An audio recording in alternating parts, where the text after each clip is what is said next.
joining us this evening, Vice President JD Vance. Mr. Vice President, thanks for coming. Absolutely, thank you. Just seconds ago, the President went to Truth Social and typed this.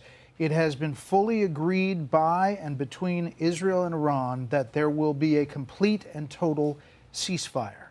Complete and total ceasefire is what he typed. Yep. What does that mean? How did it come about? What's the development? Tonight on Yas Facts, Trump just dropped a Truth Social bomb. Complete and total ceasefire agreed by Israel and Iran after obliterating Iran's nuclear program. We're unpacking how this went down.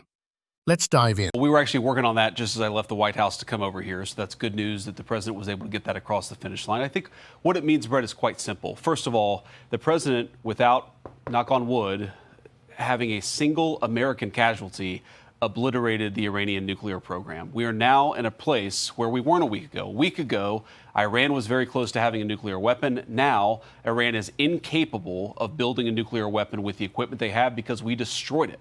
So that's a very, very big thing. Now, what that means, I think, is we have to talk to Iran and, of course, to Israel about what the future holds. Because while we have obliterated the Iranian nuclear program, our hope and our expectation is that they're not going to try to rebuild that program. And I think that's what the president is really trying to figure out here, is to build a long-term settlement here to where we can have peace in the region, where our regional allies and, of course, the American people, most importantly, can be secured, but where we can ensure that the destruction of the Iranian nuclear program that has already happened is not something they try to rebuild. He claims the U.S.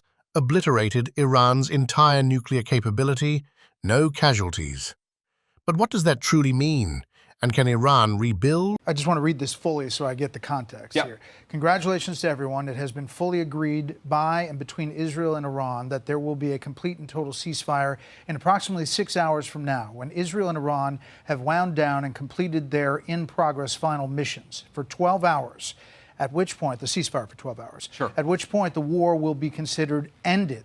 Officially, Iran will start the ceasefire, and upon the 12th hour, Israel will start the ceasefire, and upon the 24th hour, an official end to the 12-day war will be saluted by the world. During each ceasefire, the other side will remain peaceful and respectful on the assumption that everything works as it should, which it will. I would like to congratulate both countries, Israel and Iran, on having the stamina, courage, and intelligence to end what should be called the 12-day war. This is a war that could have gone on for years and destroyed the entire Middle East, but it didn't and never will. God bless Israel. God bless Iran. God bless Iran.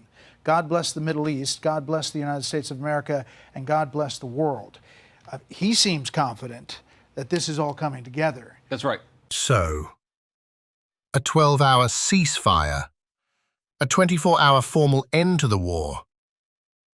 Let's break down Trump's exact timeline. One of the things I've learned, Brett, about the Iranians in the past, 4 or 5 months that I've been in this job is what they say publicly and privately can sometimes be very different. I think what the Iranians have shown very clearly is they don't want this war to go on for much longer. Their air defenses have been totally destroyed. Their conventional missile program has been largely destroyed. And, of course, their nuclear program has been obliterated, as I said before. So I think the Iranians are at a place where they don't want to keep on fighting. You saw the president, and I don't have the truth in front of me, but he talked about the next 6 hours finalizing the attacks. I mean, I think what he's talking about is right now, for the American people watching, it's dark over there. That's typically when the Israelis and the Iranians have been shooting at each other. I think there's some recognition that that might continue for another few hours, and tomorrow really is a new day. The end of the 12-day war, the end of the Iranian nuclear program, and I really do believe the beginning of something very big for peace in the Middle East. Great soundbite. But shattered Iranian capabilities mean what for our troops in the region?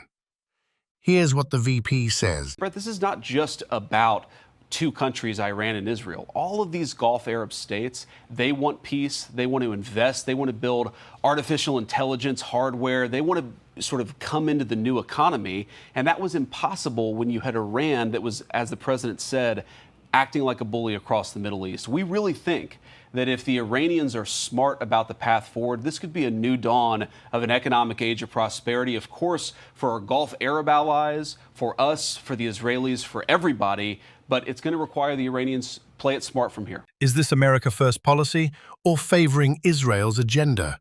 The VP had a blunt answer. If you look at the Iranian attack, it was 14 missiles that they telegraphed ahead of time. We dropped 14 bunker buster bombs. As the president told me earlier, our missiles, our bombs were a little bit bigger than their bombs.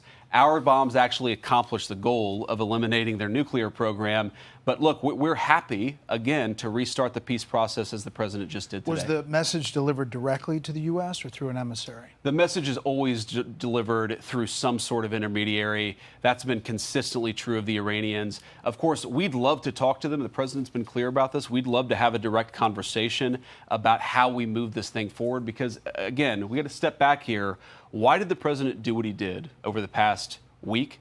It's so that we could destroy their nuclear program. If they try to rebuild it, they're going to be on the wrong end of American power once again. We don't want that. I think they don't want that, but the ball's in their hands. So what now?